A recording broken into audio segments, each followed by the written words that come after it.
दोस्तों मेरी चैनल पे आप सभी को स्वागत है। दोस्तों आज के वीडियो में आपको एमएस एक्सेल के अंदर प्रोग्रेस बार को कैसे इंसर्ट करते हैं इसका कंप्लीट प्रोसेस दिखाने वाला हूँ। तो दोस्तों यहाँ पे देख सकते हैं मैं पहले से ही एक टेबल डिजाइन करके रखा है। टेबल के अंदर कुछ फील्ड लिया है और इन फील्ड की बेसिस पे कुछ रिकॉर्ड्स में पहले से ही एंट्री करके रखा है। यहाँ पे हमारी टेबल की जो स्ट्रक्चर है वो स्टूडेंट की मार्क्स है। तो यहाँ पे हम 5 सब्जेक्ट लिया है और उसका वैल्यू यहाँ पे इंसर्ट करके रखा है और इन 5 सब्जेक्ट के ऊपर बेस करके हम यहाँ पे टोटल मार्क्स को पहले से ही निकल के रखा है। अब हम इन टोटल मार्क्स के ऊपर बेस करके परसेंटेज को निकालेंगे।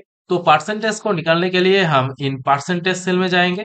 परसेंटेज सेल में जाने के बाद यहाँ पे हम इक्वल टू देंगे, टोटल मार्क्स सेल की एड्रेस देंगे, फॉन्ट स्लैश को अप्लाई करेंगे, लिखेंगे 5। फाइनली हम एंटर की प्रेस कर देंगे। एंटर की प्रेस करने के साथ ही यहाँ पे देख सकते हैं दोस्तों हमारी परसेंटेज जो है वो निकल के आ चुका है। अब हम बाकी सेल की भी परसेंटेज को निकालेंगे। तो इसके लिए इन परसेंटेज सेल को सिलेक्ट करेंगे और यहाँ पे डबल क्लिक कर देंगे। तो डबल क्लिक करने के साथ ही यहाँ पे बाकी सेल की भी परसेंटेज निकल के आ चुका है। अब हम दोस्तों इन परसेंटेज के ऊपर बेस करके प्रोग्रेस बार को इंसर्ट करेंगे। तो प्रोग्रेस बार को इंसर्ट करने के लिए हम इन सारी सेल को सिलेक्ट करेंगे।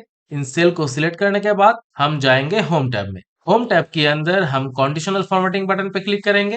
उसके बाद हम जाएंगे डेटा बार्स में। यहाँ पे डेटा बार्स की दो स्टाइल यहाँ पे दिखाएगा, एक है ग्रेडियंट फिल और दूसरा है सॉलिड फिल।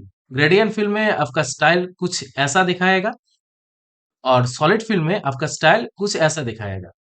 यहाँ पे हम मोर रूल्स ऑप्शन पे क्लिक करके कस्टमली प्रोग्रेस बार को हम इंसर्ट करेंगे।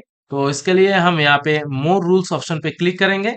इससे न्यू फॉर्मेटिंग रूल करके एक नया विंडो शो होगा। इन विंडो के अंदर हम format all cells based on their values जो ऑप्शन है इसको हम सिलेक्ट करेंगे। वो पहले से ही सिलेक्टेड है। अब हम सीधे नीचे आएंगे। यहाँ पे मिनिमम टाइप में हम नंबर को सिलेक्ट करेंगे और यहाँ पे वैल्यू में हम 0 देंगे। 0 पहले से ही है। उसके बाद हम मैक्सिमम टाइप में नंबर को सिलेक्ट करेंगे और वैल्यू में हम 100 देंगे, क्योंकि हमारी लोएस्ट वैल्यू है 0 और हाईएस्ट वैल्यू है 100। अब हम नीचे आएंगे। यहाँ पे बार अपीयरेंस फिल को सिलेक्ट करना है। बार अपीयरेंस फिल दो टाइप की है, एक है ग्रेडियंट फिल और दूसरा है सॉलिड फिल। तो हम सॉलिड फिल को सिलेक्ट करेंगे और कलर में हम कोई भी एक कलर को चूज करेंगे। आप अपने हिसाब से कोई भी कलर यहाँ पे चूज कर सकते हो। बॉर्डर कलर आप यहाँ पे दे सकते हैं, सॉलिड बॉर्डर कलर हम यहाँ पे सिलेक्ट करेंगे। अब हम दोस्तों बार डायरेक्शन में लेफ्ट टू राइट सिलेक्ट करेंगे। तो हमारी बार डायरेक्शन जो है वो लेफ्ट टू राइट होगा। तो इसके लिए हम यहाँ पे लेफ्ट टू राइट ऑप्शन को सिलेक्ट करेंगे। फाइनली हम ओके बटन पे क्लिक कर देंगे। तो ओके बटन पे क्लिक करने के साथ ही यहाँ पे देख सकते हैं दोस्तों हमारी प्रोग्रेस बार जो है वो यहाँ पे अप्लाई हो चुका है और इसका फील जो है वो सॉलिड फील में है। इन फील का स्टाइल आप चेंज करना चाहते हैं तो इसके लिए फिर से आपको होम टैब में जाना होगा, कंडीशनल फॉर्मेटिंग बटन पे क्लिक करना पड़ेगा, डेटा बार में जाके ग्रेडियंट फील को सिलेक्ट करना है।